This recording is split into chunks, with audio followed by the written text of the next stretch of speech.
Ini kita ada di Sumitani 2 tanggal 30 Mei. Jadi akhir dari bulan Mei. Kita lihat, wah luar biasa boy. Jadi waktu itu 6 bulan yang lalu kita akan ada datang Pak Catur, Mr. Mark, ada Pak Ahmad Mulyana dan beberapa orang. Prediksinya salah semua boy. Menurut Mark waktu itu kebun ini butuh waktu 1 tahun untuk recovery, kembalikan posisinya yang performa yang bagus. Ternyata dalam waktu 6 bulan kita lihat luar biasa. Persiapan untuk acara pesta boy di bulan Juni, Juli, Agustus udah siap ini. Pesta tadinya apa sih tadinya jadi dari hutan durian jadi kebun durian boy, lihat ini. Nah ini boy lihat ini contohnya nih. Wah luar biasa nih. Waduh Pak Har, ini bisa cerita sedikit Pak Har. Mungkin prediksi dari Pak Catur waktu itu meleset ini. Bagaimana sih Pak Har? Ya mungkin Pak Catur kan tidak mengerti strategi kita. Strategi kita itu begini. Kalau dari mulai 6 bulan, artinya kita ada 4 kali terubus. 4 kali terubus, terubusnya itu daun yang baru itu cukup buat kita hajatan bulan Juli.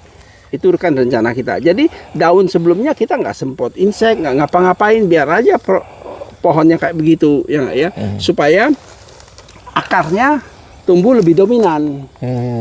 Ya kan, kalau dia energinya tidak dipakai buat terubus, pasti energi dipakai buat di bawah, kalau nggak atas bawah. Jadi biar aja yang di bawah gitu. Dengan prediksi kita tahu nih bulan Juli ini bakal kemarau. Ya, kita siapkan kira-kira kita butuh berapa? 4 kali terubus. Kita hitung 4 kali terubus. Nah ini hasil dari 3 kali terubus nih sebenarnya. Ini 3 kali terubus. Jadi 4 bulan, 4 bulan 3 kali. Jadi 1 bulan 1,5. Sebenarnya 1,5 ya. Kalau kita lihat Oci itu 1,5 umumnya. Kalau Musangking makin umur itu menuju ke 1,5 boy. Jadi boy, ini prediksi dari Mr. Mark ya. Saya dari Mr. Mark dulu. Waktu itu saya sempat bisik-bisik Mr. Mark. Mr. Mark, coba lihat ini Pak Haryanto punya kebun. Mungkin Pak Haryanto lagi sibuk. Wah, butuh waktu berapa nih? Mr. Mark bilang itu butuh waktu minimum 1 tahun untuk kembali supaya ke performan kayak begini, untuk persiapan untuk pembungaan. Prediksi dia tahun 2025 ini produksinya pasti berkurang. Tapi kita lihat kenyataannya pohonnya, boleh lihat aja nih. Luar biasa. Nah, ini kita dapat bocoran sedikit dari Pak Har bahwa pohon itu ada waktunya, ada timingnya. Kita persiapkan kapan bikin pesta kalau Pak Har punya istilah. Jadi waktu itu nggak di insek, foaming nggak pernah. Mungkin jarang sekali lah kalau pernah. Insek waktu itu dibiarin aja 3 bulan nggak di insek. Tapi menuju ke pesta dirapiin semua boy. Semua dibawa kanopi, semua lingkungan dirapiin, sanitasinya diperbaiki, inseknya 2 minggu sekali ya Pak Har ya? 2 minggu sekali. Nah, mungkin Pak Har sini pakai bocoran, pakai lanet ya? Saya pakai lanet. Nah, pakai lanet ya. Pak Har, ini biasa orang kan mempersiapkan pohon supaya dia bisa keluar mata ketam dalam jumlah yang banyak. Ada pro kontra. Sebelum itu jauh-jauh hari 3-4 bulan sebelumnya mereka ada namanya di pruning. Nah, ada juga yang punya pendapat nggak perlu pruning lah, pohon juga secara natural bisa menghasilkan bunga yang banyak ya, dengan kehidupannya dia dari awal sampai nanti dia tumbuh begitu. Ada pendapatnya begitu. Kira-kira mana pendapat Pak Har gimana? Pertama, jadi ada satu isu pruning, satu isu soal bunga, kan gitu. Kalau isu pruning begini. Pruning itu kan dipakai untuk prinsipnya pohon itu tumbuh harus mengoptimalkan energi yang didapat dari sinar matahari. Salah satunya adalah pruning ya. Nah, kedua adalah pruning juga dengan memotong kayak daun-daun air, pucuk-pucuk yang nggak perlu, itu kan sama saja kita membuang rice cookernya oksin. Ya kan, kurang oksin berarti kurang vegetatif. Berarti justru itu yang kita mau karena kita sedang menuju generatif. Nah, itu dari dua sisi soal pruning. Soal bunga begini. Tidak ada pupuk ataupun biostimulan obat yang bisa bikin pohon durian dari tidak berbunga jadi berbunga. Itu nggak ada, itu bohong. Kalau memang betul ada, mestinya pohon durian bisa berbunga musim hujan dong. Nggak setahun sekali dong. Bisa diatur-atur sama manusia dong, ya. Kayak kelapa sawit. Ya, bisa diatur-atur sama manusia tanpa musim ya. Memang genetik pohon durian begitu. Siapa bisa rubah genetiknya? Nah, pohon durian itu berbunga adalah jawaban dari stres yang dihadapi stres. Jadi musim, tergantung musim. Nah, stres yang paling gampang diatur dan selalu berkala datang, udah secara genetik, durian itu menyesuaikan diri, dia berbunga pada musim kemarau. Jadi stres terhadap air. Stres terhadap air kan gampang, Pak. Betul kan? Begitu ada air, stresnya hilang. Nah, jadi itu lebih controllable, lebih terkontrol. Nah, kena stres inilah dia berbunga. Begitu. Nah, sekarang ada pupuk kayak MKP segala macam. Jadi begini. Jadi pohon itu berbunga. Pohon itu dia punya sensor terhadap lingkungan. Sensornya ini yang mengatakan ini udah musim kemarau nih. Ya. Ini saatnya kita berbunga. Itu dia memberi sensor kepada metabolisme untuk bunga, gitu. Nah, sekarang kayak MKP. Sebenarnya MKP itu kalau kita lihat sebelum rencana berbunga orang pakai NPK. Begitu mau berbunga kasih NKP kan ada itu, K-nya juga ada, P-nya juga agak sama aja. NPK kan? Itu ada N, ada P sama K ya. Ada P dan K juga.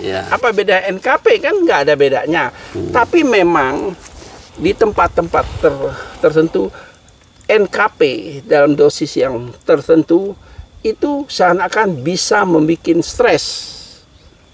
stres buatan dalam level tertentu. Kadang ada pohon yang berhasil berbunga. Kenapa? Seperti manusia, kalau kebetulan duitnya tinggal 1 juta, dia belum stres. Ada orang 10 juta udah stres. Nah, pohon juga bisa begitu. Ada stres yang kecil, stres yang sedikit aja, dia memberi respon yang lebih responsif, langsung keluar bunga. Nah, itu pentingnya kalsium. Yaitu kalau kalsium itu kita bicara second messenger. Second messenger itu adalah dia meneruskan merupakan jawaban dari sensor abiotik dan biotik. Kalsium ya. Kalsium itu membantu. Jadi stres yang kecil aja, sinyal yang kecil aja, itu bisa di-amplify dengan kalau kalsiumnya cukup, maka disebut second messenger. Gitu. Jadi gini. Seperti itu. Jadi gini Pak Har. Jadi mendekati bulan-bulan pesta, ya mungkin bulan Juli, Agustus, September untuk yang di bagian selatan Katulistiwa. Kalau yang di utara mungkin mereka di bulan Februari sudah ada pesta juga untuk menyongsong pembungaan. Tapi sekarang ini banyak rame sekali saya lihat yang membicarakan tabung fosfat, tabung kalium banyak. Jadi 4 bulan, 3 bulan sebelum masuk di keluar mata ketam sudah buru-buru kasih TSP atau pupuk fosfat dalam jumlah yang banyak. Ya, jadi menghindari N begitu. Ya, ini rame-rame. Jadi istilahnya nabung. Nabung fosfat. Tapi kan tiap bulan kita kasih NPK. Bisa diatur ya begitu, Pak Har.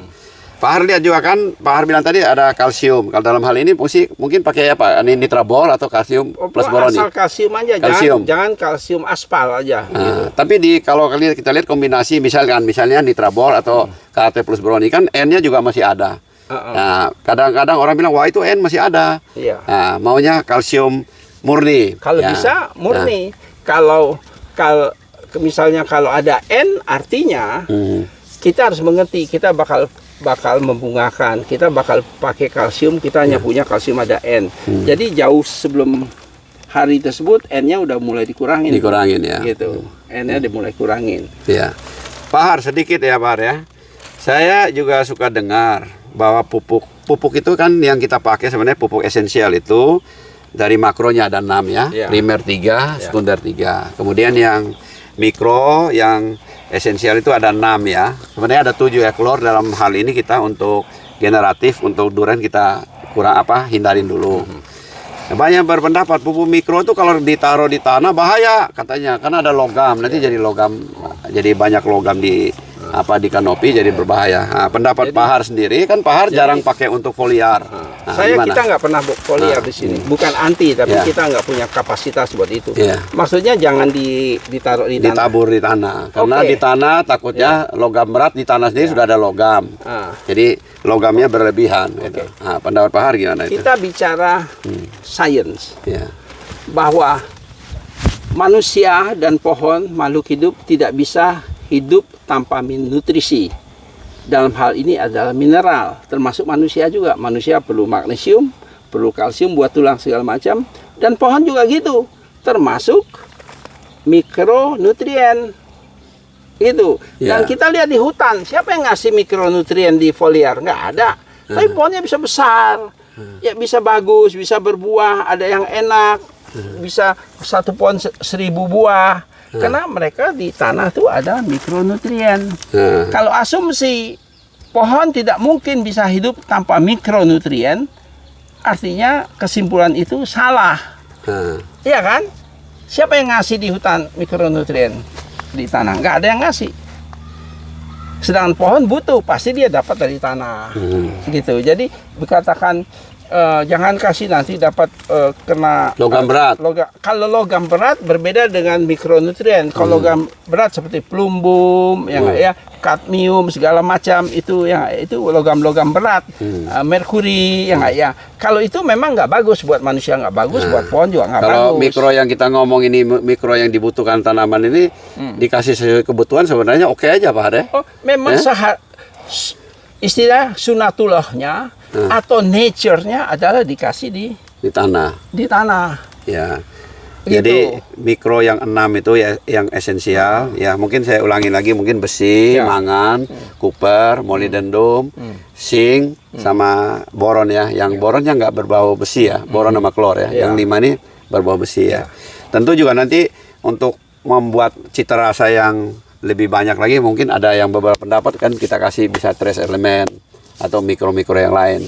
Ya, mungkin Pak Har punya ada pendapat nggak untuk trace elemen ini? Saya itu belum membaca sampai di situ, Pak. Saya belum membaca sampai di situ.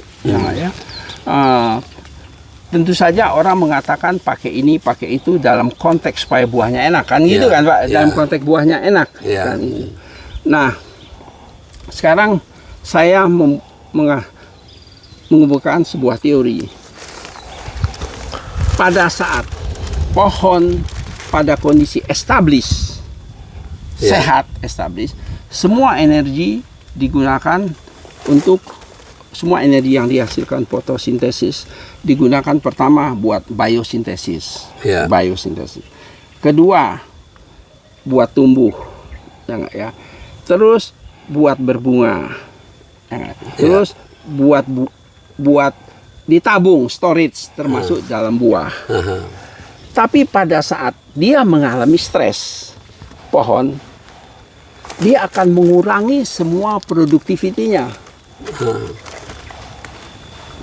Apakah itu untuk vegetatif, apakah itu untuk berbunga, apakah itu buat ditabung, yaitu buah. Dia bisa kurangin buahnya, buah jatuh itu karena dia tidak punya kapasitas. Jadi, gugur ya dalam hal ini. Contohnya begini, Pak. Saya punya penghasilan 10 juta. Oke. Buat anak sekolah saya habisin 2 juta, tinggal 8 juta. Terus buat dapur segala macam 5 juta. 3 juta saya tabung. Begitu saya mengalami masalah, saya sakit, perlu dana 1 bulan untuk 3 juta, dari mana saya ambil dana tersebut? Pasti saya ambil dari tabungan, yaitu kalau pohon kurangin buah, gitu ya. Terus dari makan, dari makan 5 juta kurangin lagi, berarti vegetatifnya saya kurangin, Pak. Tapi biosintesis saya nggak bisa kurangin. Kenapa biosintesis itu sama saja? Saya ke dokter kan, uang sisa uangnya dihemat ke dokter. Nah, ke dokter ini produksi biosintesis. Biosintesis untuk mengatasi permasalahan. Kalau saya untuk berobat sakit saya. Kalau pohon, biosintesis itu diproduksi untuk mengatasi stres yang dialami.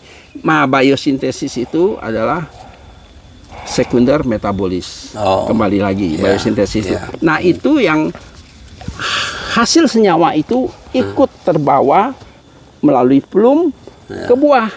Nah, ini yang memberikan cita rasa yang lain selain dari yang diplot oleh genetik.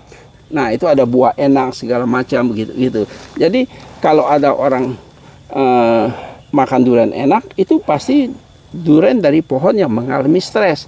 Kalau lebih enak dari genetiknya, gitu.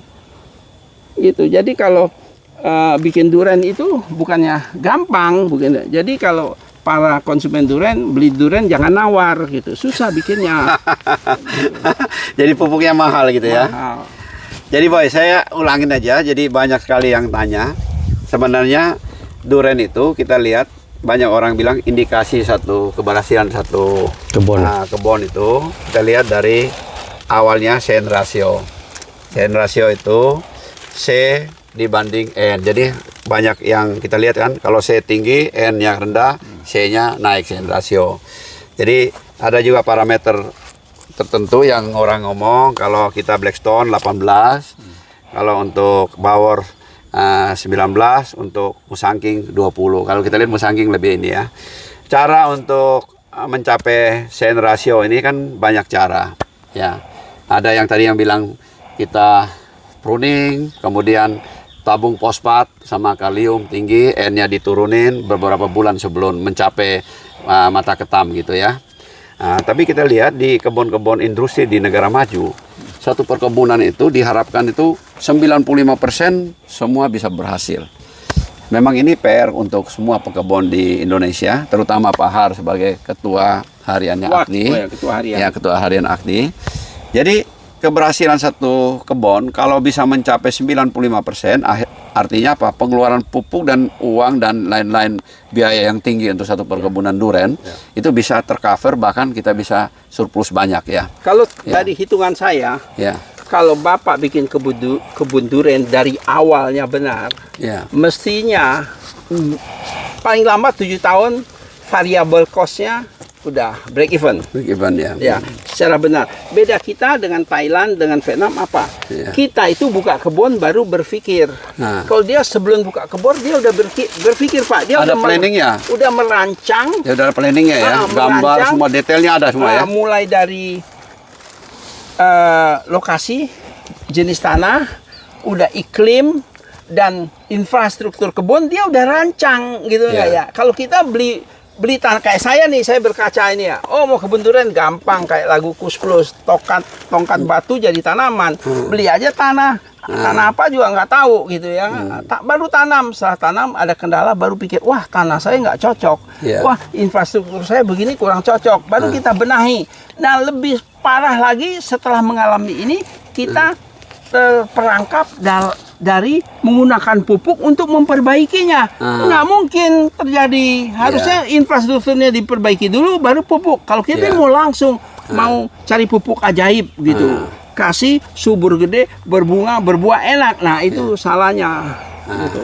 Jadi gini, saya tangkap yang Pak Har bilang. Jadi seperti satu proyek, kita bikin perencanaan yang matang. Mulai dari tanahnya kita selidiki, bagaimana cocok nggak untuk durian. Terus klon durian yang itu, yang kita mau tanam. Terus bagaimana sumber air di sekitar kebun, infrastruktur, dan lain-lain gitu ya Pak Har ya. Tapi yang tidak kalah penting cara tanamnya. Betul. Cara tanamnya, jarak tanamnya, dan lain-lain bisa menghasilkan buah yang hasilnya maksimal. Kita lihat Pak Har ya.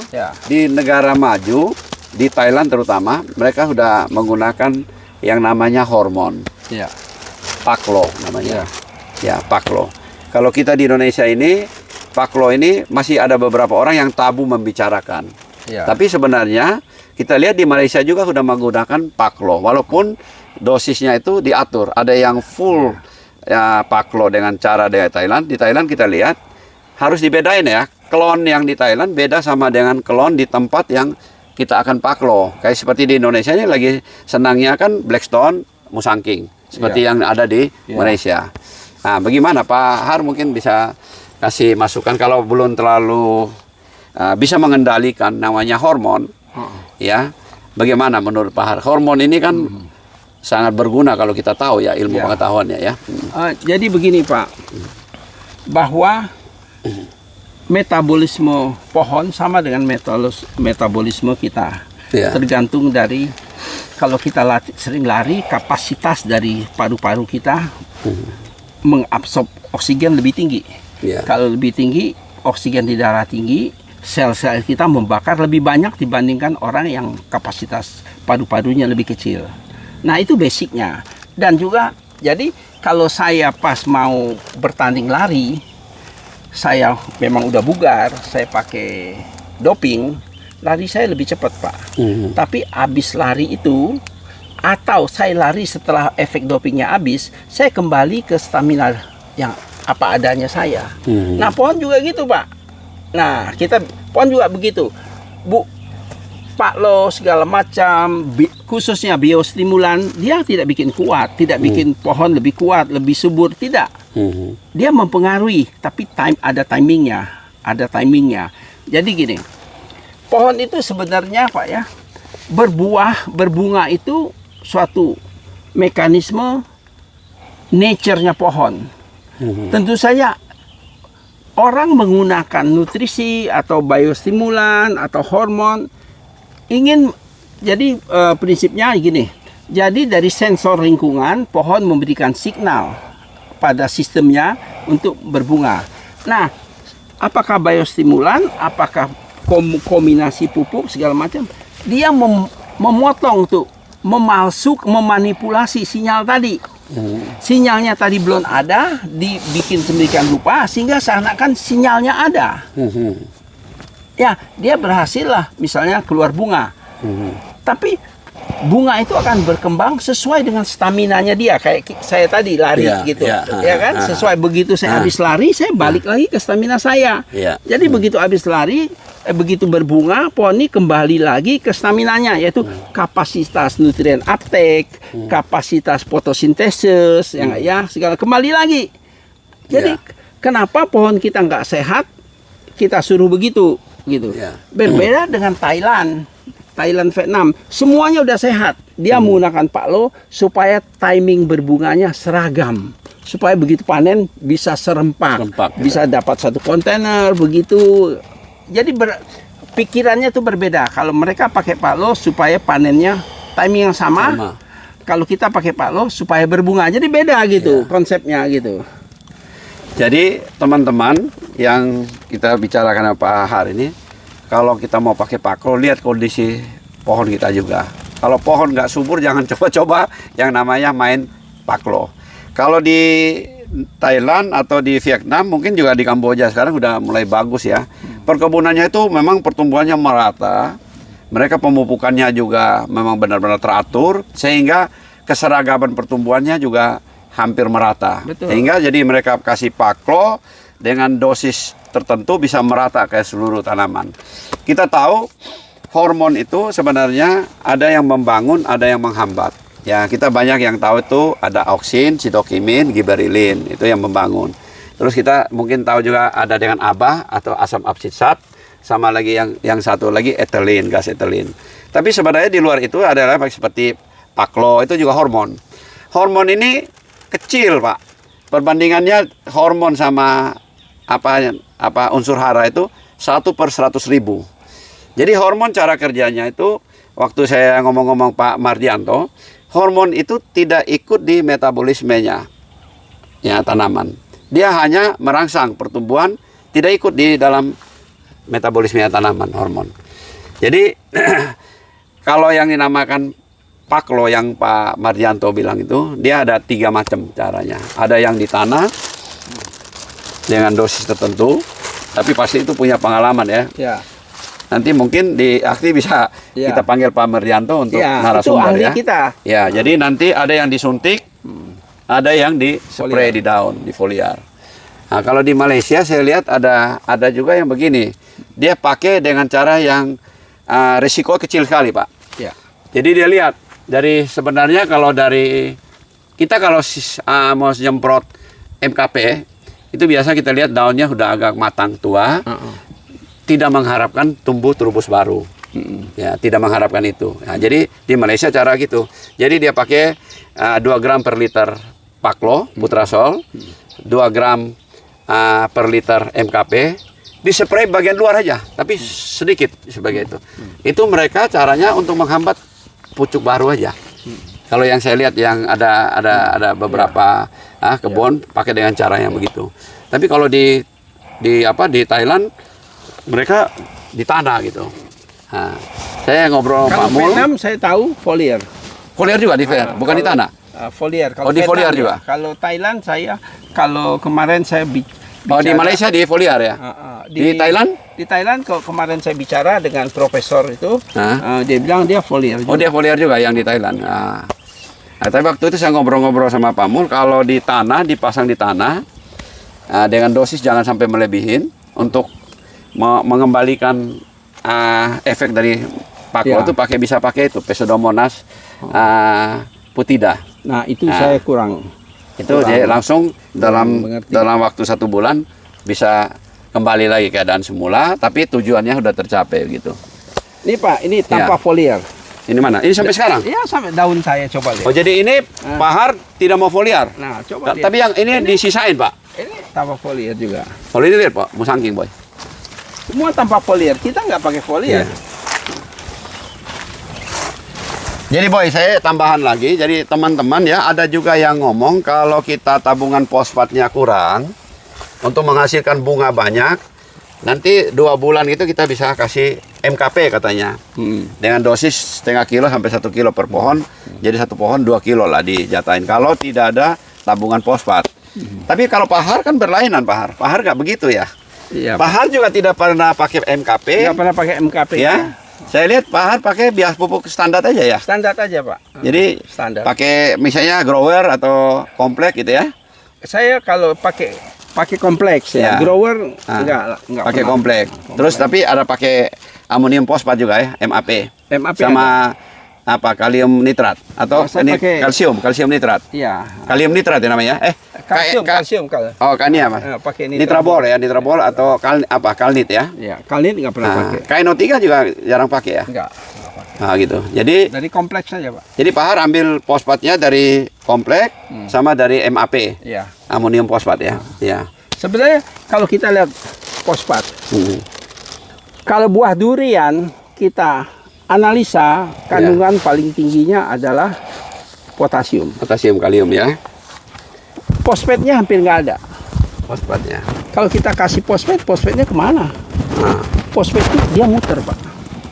Dia muter. Habis dipakai, terurai lagi, dia dipakai lagi. Habis dipakai, terurai lagi, dipakai lagi. Ya. Begitu terus. Jadi sebenarnya urutan yang untuk pohon durian kandungan itu kan kalium paling tinggi. Kalium. Nitrogen Pak. Di buah maksudnya. Oh, di buah potasium ya. Kalium. Potasium ya, kalium. Kemudian ada Mg katanya ya. Ini nggak tahu ya, menurut Pamul ya. Mg. Kemudian fosfat atau kalsium. Mungkin kalsium dulu baru fosfat. Baru S gitu. Fosfat hampir nggak ada. Mungkin kalsium dulu ya, baru fosfat ya. Di buah ya.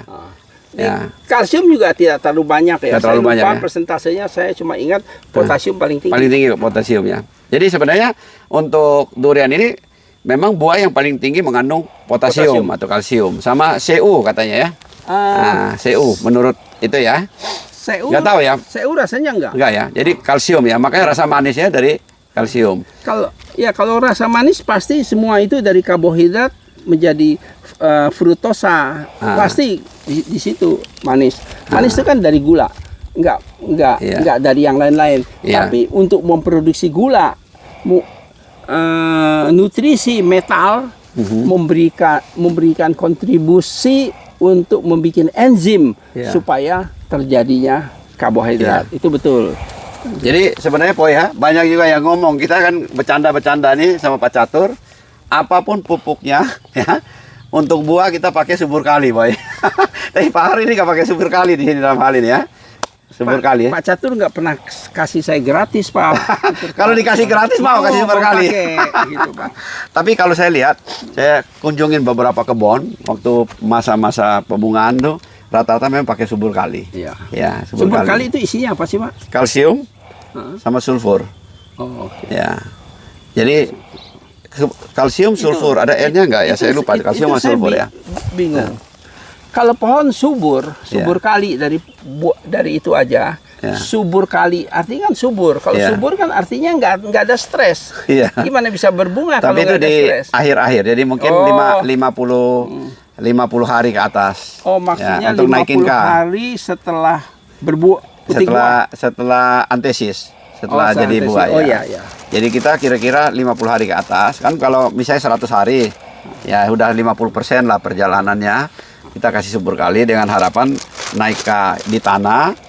Kalau di foliar kan bisa ada yang kalium tinggi. Tapi kalau pahar kan di tanah aja ya, nggak ada foliar untuk menambah kayak potasium ya. Subur kali itu apa isinya?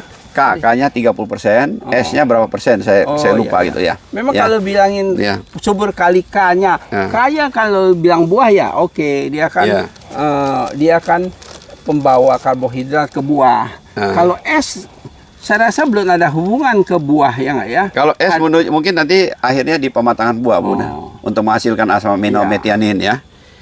Mungkin ada di situ Pak Bahar. Subur kali coba Boy ya. Wah ini subur kali. Saya lupa nih. Saya biasa hafal ini. Kali ini bisa lupa nih. Kasih kita gratis dulu, kita coba. Subur kali itu K-nya 30%, S-nya 17%, apa magnesiumnya 10%. Oh, kalau dikasih subur kali, karena ada magnesium, tidak dikasih magnesium lagi, kita bisa mengerti. Iya. Ya, kita bisa ngerti itu buat klorofil. Iya. Kalau S dikasih 17% yang tidak dikasih lagi lain, kita bisa ngerti karena S itu adalah merupakan enzim dari fotosintesis. Kita bisa ngerti. Tapi apakah itu buat buah atau tidak buah? Saya rasa dilihat dari sudut berbeda ya. Dan ada juga percobaan 2 minggu, 2 minggu atau 3 minggu sebelum pematangan buah dikasih MAC-S. MAC-S itu magnesium 26%, ada sulfurnya 17 atau 18%. Tapi S ini efektif Pak untuk menghasilkan namanya asam amino metianin nanti sebagai prekursor untuk ethylene, jadi pematangan buah yang lebih bagus. Nah itu bridge-nya naik Pak. Ada hubungan apa? Ada Bahar lihat fenomenal itu ya? Saya tidak melihat konsep itu Pak ya. Saya tidak melihat adanya konsep itu ya. Dalam konteks untuk menaikkan break. Artinya kalau dibilang breaknya naik, maka ada peningkatan sintesis dari karbohidrat jadi fruktosa kan. Peningkatannya mungkin dari MAC-S daunnya lebih hijau, klorofilnya naik. Bisa jadi nggak dari itu? Kalau semua berhubungan, kalau klorofilnya naik, berarti dia tetap saja bisa menyerap panas, masak makanan lebih banyak.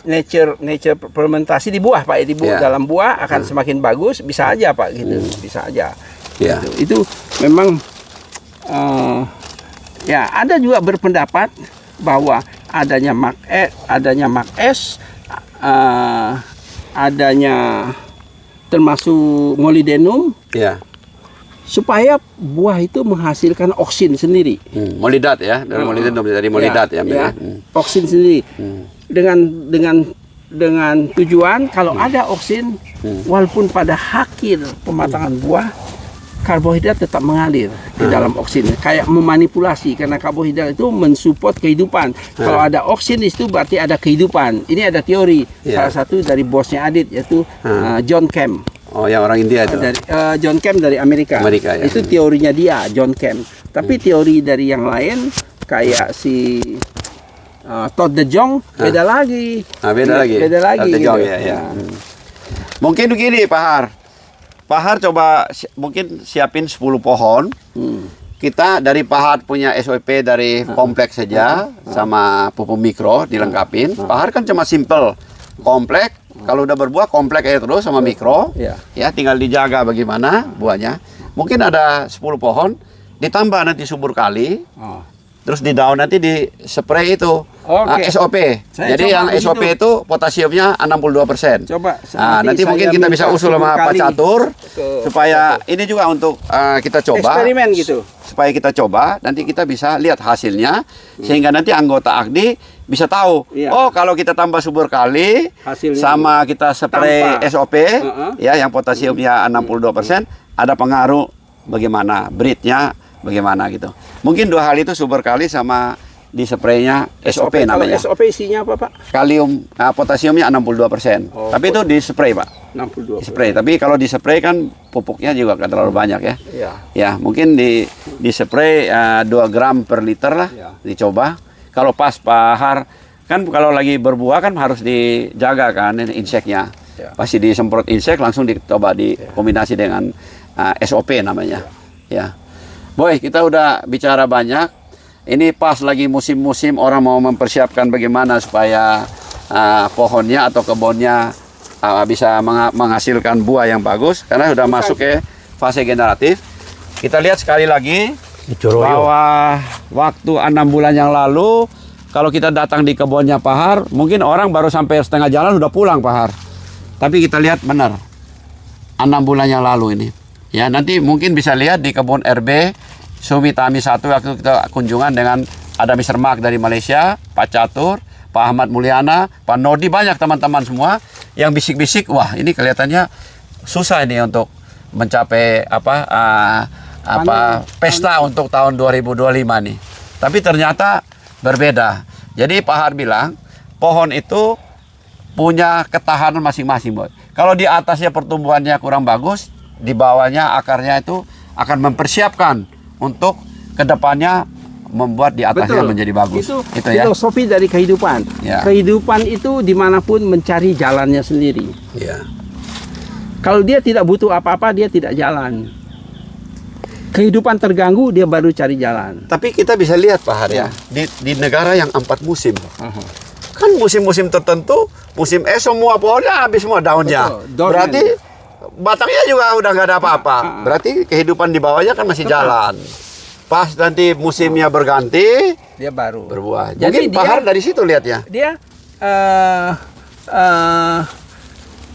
Jadi pohon dia juga mencari jalannya sendiri. Bagaimana supaya jadi semua rontok kan? Tetap hidup. Dia cari sistemnya. Oh, sistem paling bagus seperti ini. Kita lihat anggur. Ya, betul. Kita bisa lihat pohon-pohon yang di daerah dingin ya, misalnya.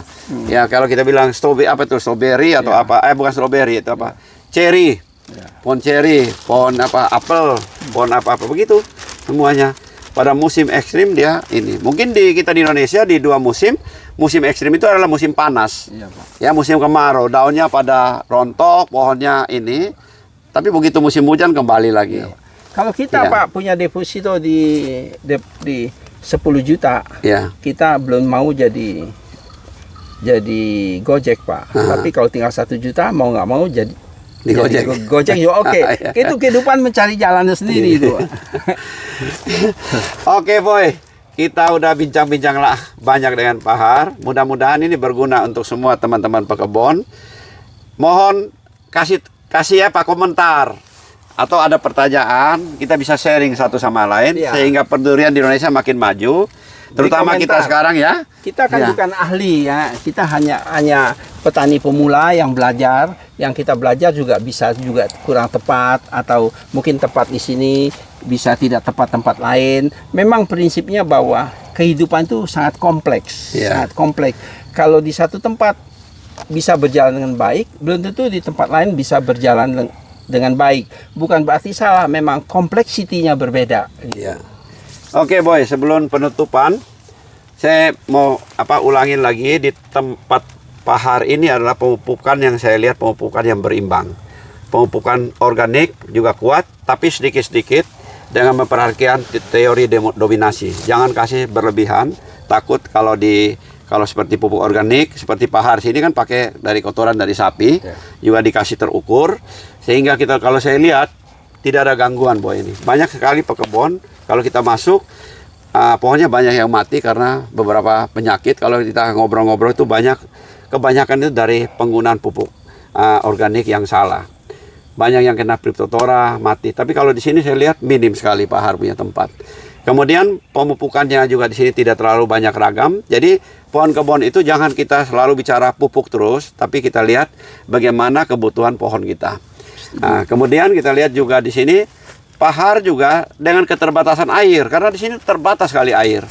Digunakan momennya, kapan waktu ada air, digunakan momennya untuk mempersiapkan pesta. Seperti kalau kita lihat 6 bulan yang lalu di sini, kalau itu ilalannya tinggi-tinggi, boy.